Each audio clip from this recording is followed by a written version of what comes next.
Veni creator spiritus, et des tuorum visita, implesut bella gratia. Hi, I'm Peter Adamson, and you're listening to the History of Philosophy podcast, brought to you with the support of the Philosophy Department at King's College London and the LMU in Munich. Online at www.historyofphilosophy.net. Today's episode, The Shadow Knows, Albert the Great's Metaphysics. Do you believe that all things in the universe, in their bewildering, seemingly infinite variety, derive from only one single cause? If so, you're in good company. It might just be the very oldest idea in the history of philosophy. It emerged in Mediterranean culture with the pre-Socratics, who proposed that all things arise out of some fundamental constituent, perhaps air, water, or, as Anaximander proposed, the indefinite. And as we're seeing in the episodes on philosophy in India, at around the same time, the authors of the Upanishads were tracing all things to the single reality that is Brahman. Yet, objections to the idea are almost as antique as the idea itself. As Aristotle pointed out, some pre-Socratics preferred to introduce two or more causal principles. Think of Empedocles' love and strife, or the atomists' infinite indestructible particles. Aristotle thought they were on the right track, because a single cause would remain inert, having nothing to act upon. In fact, even two principles wouldn't be enough, since they would cancel each other out. But, as Ferris Bueller discovered, it's not so easy to avoid a single principle. In late antiquity, all philosophers accepted that the universe derives from one cause, with the pagan Neoplatonists identifying this cause as the one, or good, and the Jews and Christians, of course, seeing the God of their scriptures as the almighty creator of all things. Still, like an offer of marriage from a Montague to a Capulet, the proposal continued to cause trouble. Philosophers worried less that a single cause would remain entirely inactive, as Aristotle claimed, and more that such a cause could only have one effect. The Neoplatonic first principle and the Judeo-Christian God were claimed to be perfectly simple. And how can a perfectly simple thing generate a multiplicity? Only indirectly, claimed the Neoplatonists. Their one would produce only one effect, which would form a link in a causal chain, stretching down all the way to our physical realm. We might expect thinkers of the Abrahamic faiths to abandon this scheme in favor of one where God simply creates each thing directly. Indeed, many thinkers of Judaism, Christianity, and Islam said precisely that. But those with a greater commitment to the Hellenic heritage adhered to the motto, "From one thing, only one thing can come." In Latin, ab uno non nisi unum. It's a motto that became notorious in both the Arabic and Latin spheres. In the Islamic world, the theologian al-Ghazali attacked Avicenna for his adherence to the "from one only one" rule, making this one of the central polemics of his Incoherence of the Philosophers. And in Paris, the rule appeared on the list of banned propositions in the condemnation of 1277. Yet it struck some philosophers as intuitively plausible, or even obvious. One of them was Albert the Great. In the previous episode, we saw that his commitment to Aristotelian natural philosophy was unprecedented in the medieval era. When it came to his metaphysics, he was equally committed to ideas from the Neoplatonic tradition. It would even, I think, be fair to say that Albert is the most Neoplatonically inclined medieval thinker we've met since Eriugena, all the way back in the 9th century. And no wonder, because Neoplatonic theories reached him from a variety of authoritative sources. These sources seem to confirm one another, presenting a united front endorsing the "from one only one" motto, and its corollary that God uses intermediaries to fashion the universe. For starters, there was Avicenna. His works had been exerting influence in the Latin sphere since the 12th century, especially regarding the soul. But Albert drew more deeply on Avicenna than others had done, something we can see from his exposition of Aristotle's Metaphysics, which refers constantly to Avicenna.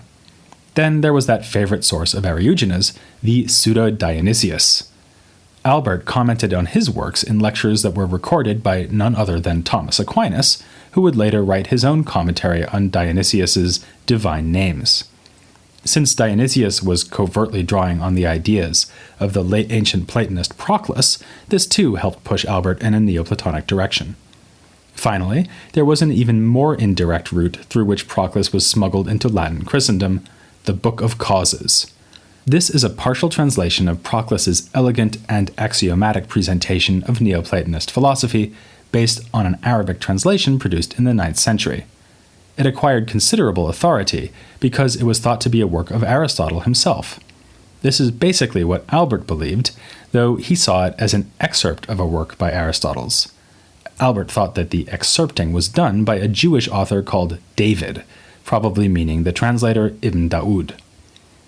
True to its name, the Book of Causes recognizes a multiplicity of causal principles. But true to the Neoplatonic tradition that spawned it, the work arranges these principles in a chain that descends from a highest, single, and simple cause. Like Plotinus, Proclus called it the One. The work of reconciling this teaching with Abrahamic belief already began in the Arabic translation, which speaks of the first cause as creator, or simply God.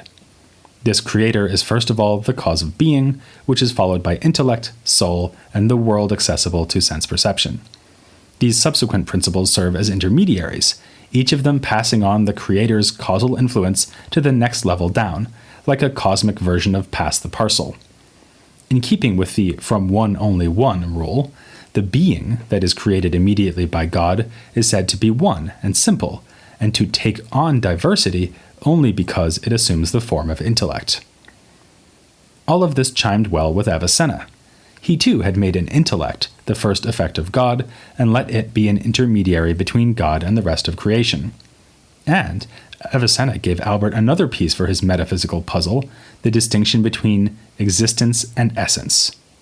According to this Avicennan teaching, the nature or essence of each created thing leaves it as an open question whether or not that thing exists. This is why such things need causes in the first place. They are insufficient to account for their own existence and need help from some external influence if they are to be brought into being. By contrast, God's essence guarantees or even is identical to his existence. This is what it means to say that God exists necessarily, whereas all other things exist contingently. Each of them could intrinsically have failed to exist, and exists only because of the chain of causes that goes back to God. Albert is broadly happy with this picture, but he's more reluctant than Avicenna to say that existence is bestowed by God only indirectly. Instead, he would like to say that when God creates being, he is creating the being of all things. But how can he say this while still obeying the maxim, from one only one? Simple. He admits that the being produced by God is in itself one, but becomes complex and diversified precisely when it joins to the essences of created things, as Avicenna described.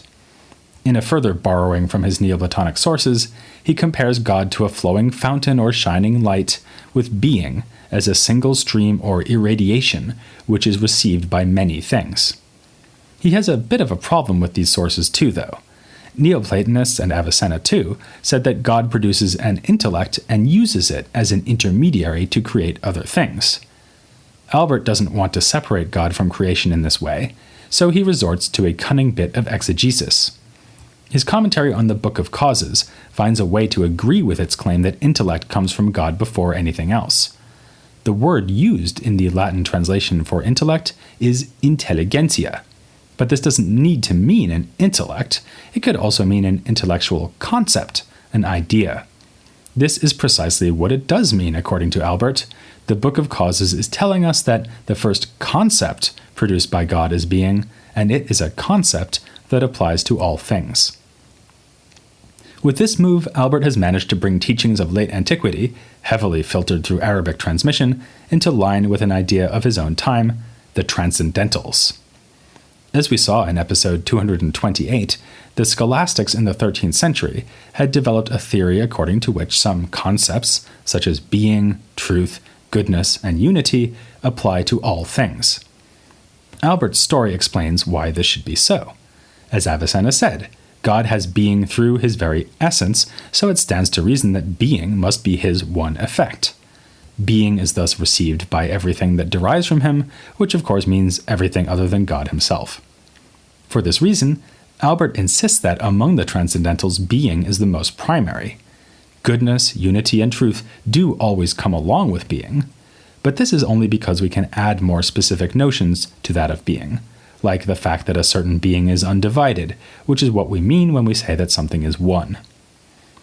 The essences of created things play a similar role. When a giraffe comes to be, its essence restricts or contracts being into the active existence appropriate to being a giraffe. And here, Albert does think that intermediaries are needed to explain how being is received in such a limited and diminished way, with all due respect to giraffes, needless to say. Like shadows which dim the reception of a brilliant light, other causal factors besides God are needed to explain the very specific and limited form of being that turns up in each created thing. We saw last time what those causal factors might be. Each giraffe comes from its mother and father through a material process whose details are known best to the giraffes themselves, and there is also a role for the heavenly bodies. But none of these lesser causes accounts for the sheer being of any created thing. When excited and appreciative zoo visitors exclaim, "Thank God there are giraffes," Albert would say they are getting things just right. All of this gives us a new perspective on his work in zoology and the other physical sciences.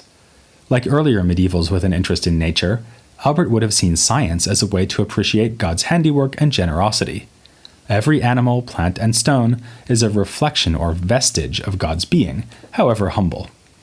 This doesn't mean, though, that the natural philosopher has to meditate on God even as he dissects a plant or rappels down a cliff to learn about the breeding habits of eagles. In fact, there's even a sense in which this would be inappropriate. As Albert puts it in one striking passage, "When I am discussing natural things, God's miracles are nothing to me."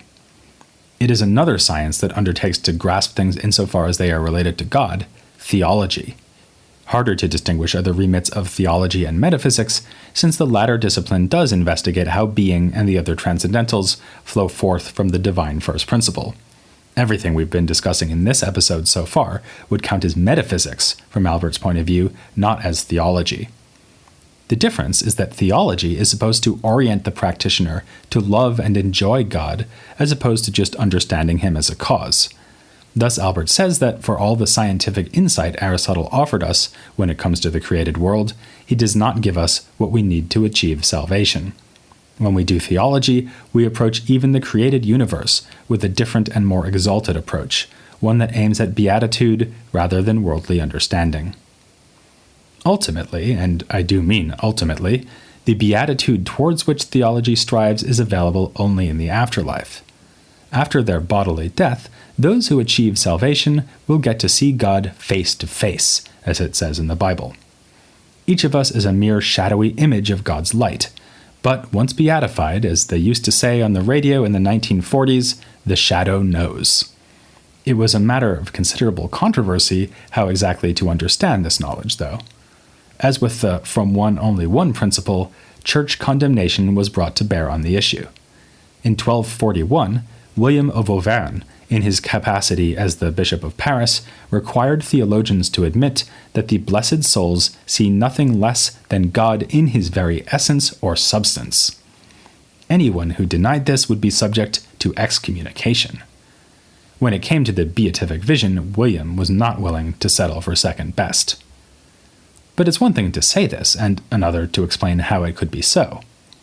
On the one hand, various respected authors could be found saying that God exceeds our grasp even in paradise.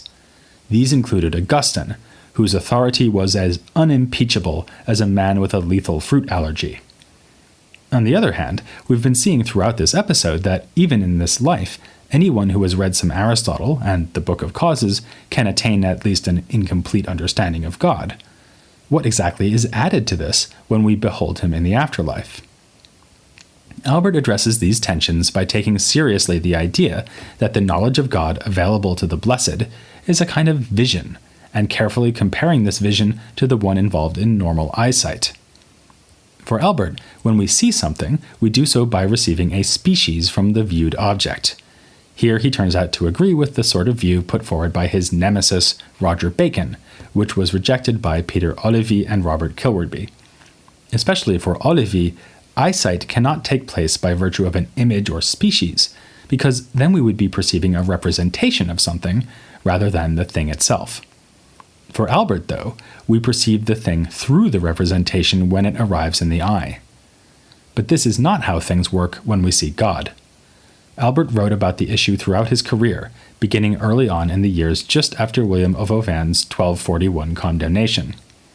To avoid the banned doctrine, and to make sense of the idea that we do see God face to face, Albert admitted that there is no species involved in seeing God.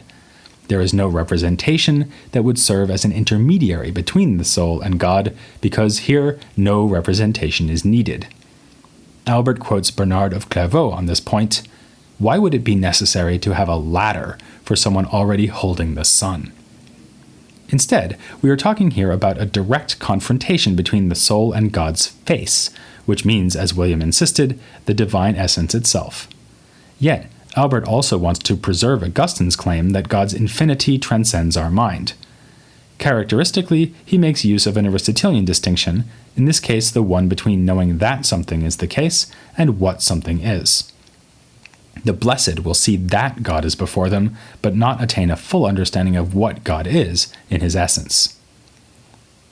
Elements of Albert's solution will reappear in the treatment of the beatific vision we find in Albert's student, Thomas Aquinas. In particular, both of them speak of a so-called light of glory, which God infuses into the soul. Here, we may think of the tradition of explaining human knowledge by appealing to divine illumination. Though this is associated more with figures like Grosseteste and Bonaventure than with Albert, he does also make a place for illumination in his epistemology. We do not receive forms as direct emanations from God, or for that matter from a celestial intellect, as Avicenna claimed. But, as Bonaventure suggested, abstraction of ideas from sensation is not enough. We need the light of divine truth to strengthen our minds if we are to achieve the scientific understanding to which Albert dedicated his life. The light of glory in heaven strengthens us further, allowing for a knowledge of God that would be impossible in this earthly life. Aquinas, too, explains the beatific vision in terms of a light of glory, but draws on other philosophical resources to explain it, including some taken from the Arabic tradition. And something similar happens with his portrayal of theology itself. He agrees with Albert that it is a science, but finds a new way to integrate the theologian's endeavor into the Aristotelian hierarchy of knowledge.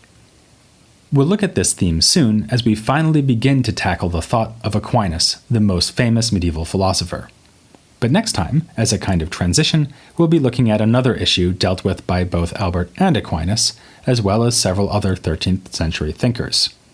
As so often with Albert, it will be Avicenna who provided a crucial spur to reflection with his teaching on self-awareness.